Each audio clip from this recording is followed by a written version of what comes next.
ராம விஜயம் பாகம் 47. சுவேலாவிற்கு ராமன் பத்திரமாக திரும்பிய செய்தியை கேட்ட ராவணன் தனது மந்திர ஆலோசனை கூட்டத்தை கூட்டி, எனது அன்பு மகன் இந்திரஜித் இறந்த பின்னர் இனி நான் இந்த உலகில் உயிர் வாழ்வதில் அர்த்தமே இல்லை. ஒன்று நான் மடிய வேண்டும் அல்லது ராமன் கொல்லப்பட வேண்டும் என சொல்லிவிட்டு போருக்கு கிளம்பினான். ராமசேனையின் மீது பல அம்புகளை எய்தான். ராமன் அவற்றையெல்லாம் தனது பாணங்களால் முறியடித்தான். ஆனாலும் ராவணன் விட்ட ஒரு பாணம் ராமனை தாக்கு. அதைக் கண்டு கோபமுற்ற விபீஷணன் தனது அண்ணன் மீது பாணங்களை விட்டான். தனது தம்பியின் இந்த செயலால் ஆத்திரமடைந்த ராவணன் அவன் மீது பிரம்மாஸ்திரத்தை பிரயோகித்தான். அந்த வலியாஸ்திரத்தை லக்ஷ்மணனின் பாணம் எதிர்கொண்டு செயலிழக்கச் செய்தது. ராவணன் மற்றொரு பாணத்தை லக்ஷ்மணன் மீது ஏவ அது சென்று இளவரசனை தாக்கும் முன்னரே மாருதி அதை தன் கைகளால் பிடித்தான். அனைவரும் அதிசயிக்கும் வண்ணம் அந்த பானம் ஒரு அழகிய பெண்ணாக மாறி மாருதியை பார்த்து, ஓ மாருதி, நீ உன்னை ஒரு பிரம்மச்சாரி என சொல்லிக் கொள்கிறாய். நீ எப்படி ஒரு பெண்ணை உன் கைகளால் தொடலாயிற்று?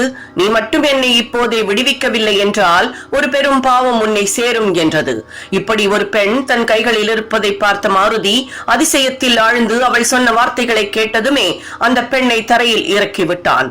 மறுகணமே அது மீண்டும் ஒரு பானமாக மாறி லக்ஷ்மணனை தலையிலும் மார்பிலுமாக பலமாக தாக்கி அவனை உயிரற்றவனாய் பூமியில் விழச் செய்தது. அதைக் கண்ட ராமனும் மற்ற வானரர்களும் மிகவும் துக்கத்தில் ஆழ்ந்தனர். தனது வெற்றியில் மகிழ்ந்த ராவணன் அரண்மனைக்கு திரும்பினான். ராமனும் ஏனைய வானரர்களும் என்ன செய்வதென புரியாமல் சுவேலாவை விட்டு சென்று விடலாமா என குழப்பத்தில் ஆழ்ந்தனர். சற்று நேரத்தில் ராவணன் மீண்டும் வந்து அம்புகளை பொழிய ஆத்திரமுற்ற ராமன் அவன் மீது சரமாரியாக அம்புகளை எய்து தாக்கி பல அசுரர்களை கொன்று குவித்தான். ராமனின் போர் திறனை கண்டு ராவணன் அதனை சமாளிக்க முடியாமல் திக்குமுக்காடி போய் கால் முதல் தலைவரை நடுங்கலானான். அவன் திரும்பிய இடங்களெல்லாம் ராமனின் திருவுருவமே தெரியலாயிற்று. மிகவும் பயந்து போன ராவணன் உடனேயே இலங்கைக்கு திரும்பி தன் மனைவி மண்டோதரியை பார்த்து நடந்ததை சொன்னான். அப்போது மண்டோதரி, என் பிரியமான கணவனே, இப்போதாவது சீதையை ராமனிடம் ஒப்படைத்து அவனை நண்பனாக்கிக் கொள் என வேண்டினாள். ஆனால் ராவணன் அவள் சொன்னதை பொருட்படுத்தாமல், இல்லை இல்லை, அது மட்டும் நடவாது. ஒன்று நான் இறப்பேன் அல்லது ராமன் மாண்டு போவான் என சொல்ல வேதனையுடன் மண்டோதரி அந்தப்புறம் திரும்பிச் சென்றாள். தனது வீரர்களை அழைத்து ஒரு பெரிய பள்ளம் தோண்டச் சொல்லி அதில் அமர்ந்து அக்னி தேவனை குறித்து சர்வ வல்லமை பொருந்திய ஒரு திவ்ய ரதத்தை பெற வேண்டி ஒரு பெரிய யாகத்தை செய்ய தொடங்கி ஆழ்ந்த தியானத்தில் ராவணன் அமைந்தான். இதற்கிடையில் லக்ஷ்மணனின் நிலையைக் கண்டு ராமனும் வானரர்களும் வருத்தத்தில் மூழ்கினர். அப்போது சுசேனன் என்னும் அவர்களின் மருத்துவன் லக்ஷ்மணனின் நாடி பிடித்து பார்த்து, லக்ஷ்மணன் இன்னும் சாகவில்லை, உயிர் இன்னும் ஊசலாடிக் கொண்டுதான் இருக்கிறது. ஆனால் காலையில் சூரியன் வரும் வரை இது தாங்காது. இன்றிரவுக்குள்ளாகவே துரோணகிரியில் இருக்கும் அமிர்த செடியை கொண்டு வந்தால் மட்டுமே அவன் பிழைக்க இயலும்.